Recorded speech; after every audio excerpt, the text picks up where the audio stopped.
Okay, good afternoon and welcome to The Real Me, the Hashkafa Share, where we explore this Sefer again by Rav Yaakov Lishkovsky. He wrote the Hebrew Sefer by Saschat Hancheni, and this is the English version written by Rav Moshe Ginsburg of the Mir in Brooklyn.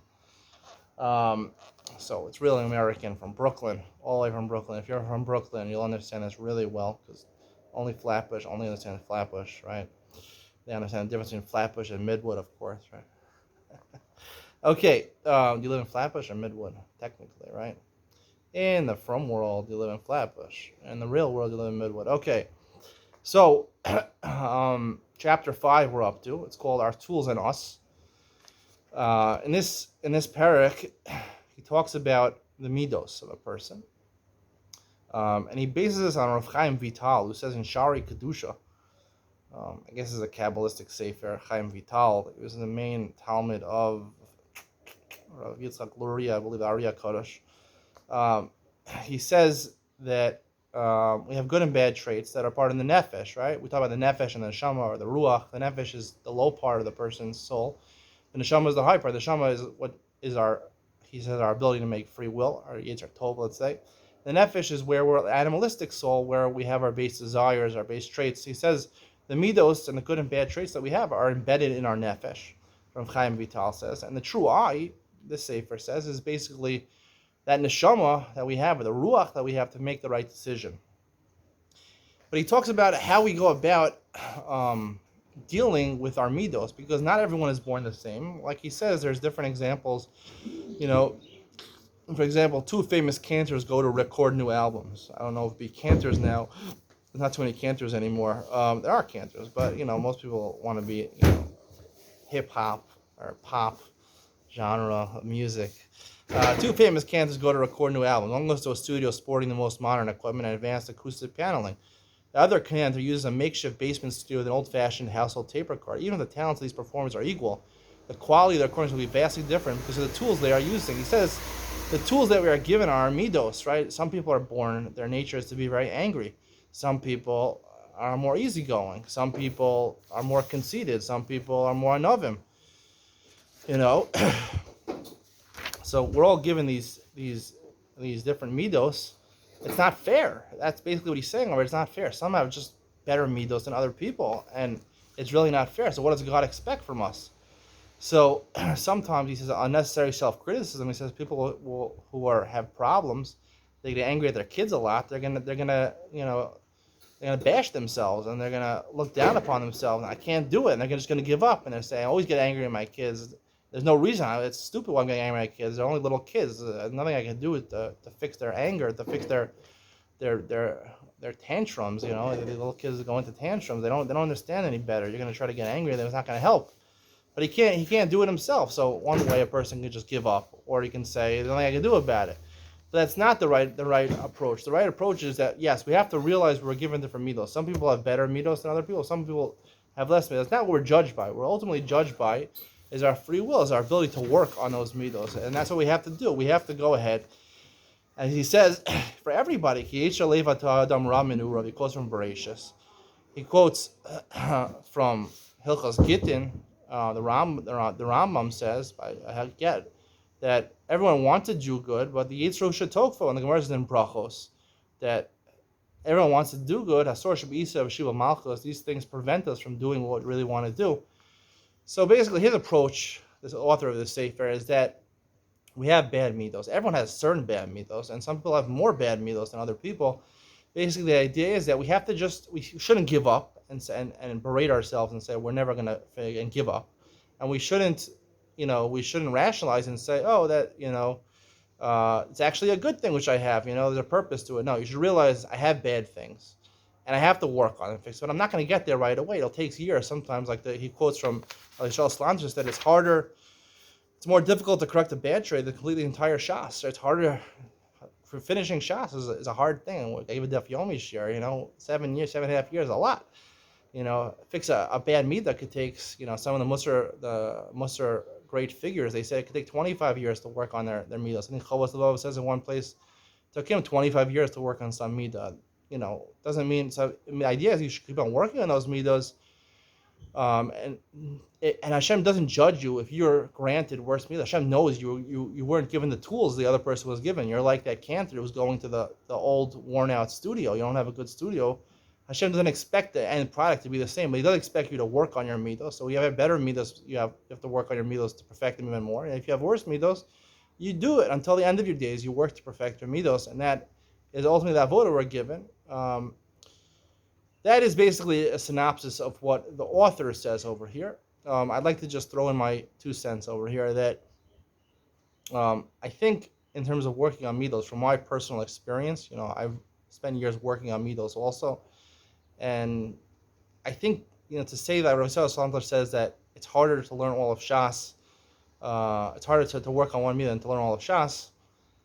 I don't know if you could ever fix a midah, to be honest with you. I really don't believe Yitzhak Tokfa, like he quotes the end. The Yitzhak is so strong, you can work years on your anger, but most of the time you just don't get angry. It's just pent up inside. You gotta speak out your anger. A lot of times, if you want to properly act properly when you're angry, you have to vent. If you hold it in too much, you're gonna end up with problems. So I don't believe it's a balancing act. Like it is a good thing to act angry. People especially women, like men that have emotion. You're supposed to have emotion. You're supposed to get angry, but it shouldn't be an inner anger. It should be more an external anger. Like Mesilas Yesharim says, you should appear angry on the outside, but not have an inner anger that's really burning inside of you. So you should be an emotional person, and you should have, sometimes you should appear not conceited, but you should be confident. I don't think midos are something which ever can be corrected directly. But I do think, and he talks about tools, that everyone's given different tools. I'd like to say the tools, instead of the tools are midos, like kas and anova, I would like to say the tools we are given are our talents. Everyone's given different talents. Like he gives an example about music. Music. Some people are given a talent to sing. They're musically inclined. Some people are tone deaf. They really can't sing at all. Some people are good at athletics. Some people are not good at athletics. Some people, have a talent for acting. Some people, everyone has their own talents. And I really believe not the midos, but the talents that we were given. There's nothing to do with midos. The talents that we were given, everyone knows what the talents are. Those are the talents that are also, important in the regular world. Those talents that we're given, we have to use those. We have to utilize those and develop those, and take our time to focus on those talents and ultimately to make it into your vocation. I really believe you have a talent, use it, make it in your vocation. Vocation is a vacation. If your vocation, your calling is a certain talent, develop that talent, use it as best as you can, and try to inculcate that into your life as much as possible. And that is what you should be doing with the tools. He was called the tools that you are given. The tools are your talents that you're given, only with your midos. I think when it comes to midos, it's sort of like the opposite. Like he says, like the neshama is your cheshbon nefesh. You're making decision-making process, making the right decisions, whatever midos you're given. And that is something we can't let go of. You have to always use your mind, always make decisions until you don't have to make decisions anymore, until you reach the point where you're a professional decision maker. But that goes on for a long time, and that's what we have to do. Some people have more anger than others. Some people have more humility than others, but you have to use whatever you have and make the right decisions. Right actions should not reflect your midos. Your midos should help your actions, but sometimes you have to go against our midos, right? Sometimes you're a type of person that doesn't get angry, but you have to get angry if you want to speak up, because you want to be assertive, you want to be aggressive. Someone's ripping you off. The cab driver, he's taking an extra 50 shekel from you. I remember one time I was in a cab, an Arab. I had to go on a date somewhere in Yerushalayim, and I think it was like 2 blocks away from where I had to go. I didn't know where I was. I asked the cab. He was an Arab. I said, I gotta get to this place. He's like, fine. So he says, how much? 35 shekel. 35 shekel is a lot for 2 blocks. He took me there, 35 shekel, and then I gave him 50 shekel bill, and he pretends it's a 20 shekel and tells me you owe me another 15 shekel. I said, no.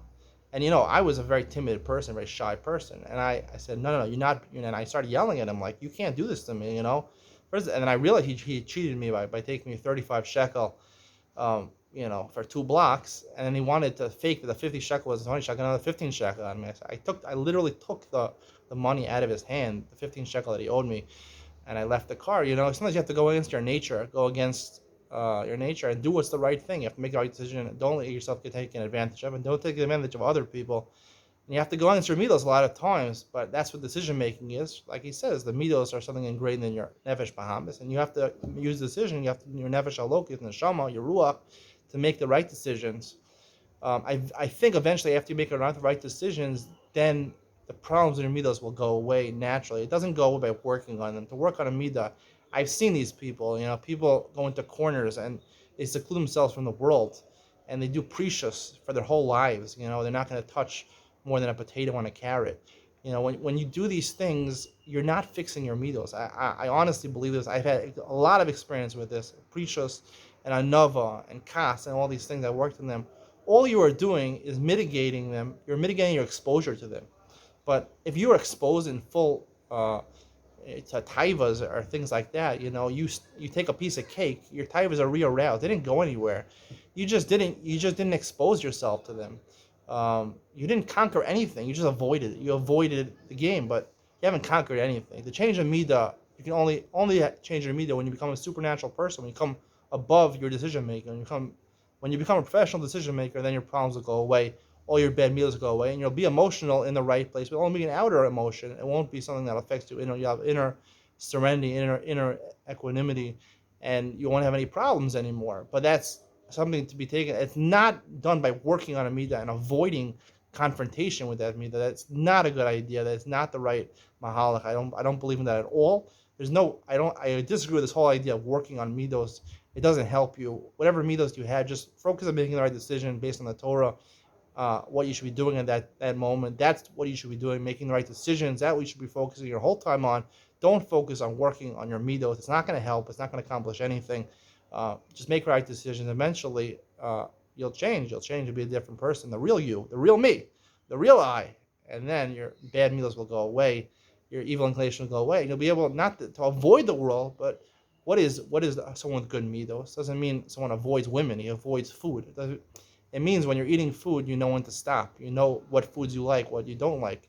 You know how to control yourself with women. If you don't know how to control yourself, you just avoid it your whole life. When you're exposed to it again, you'll just fall prey in a second. You haven't done anything, you just avoided it. That's my opinion on the matter. I hope you enjoyed. See you in the next one.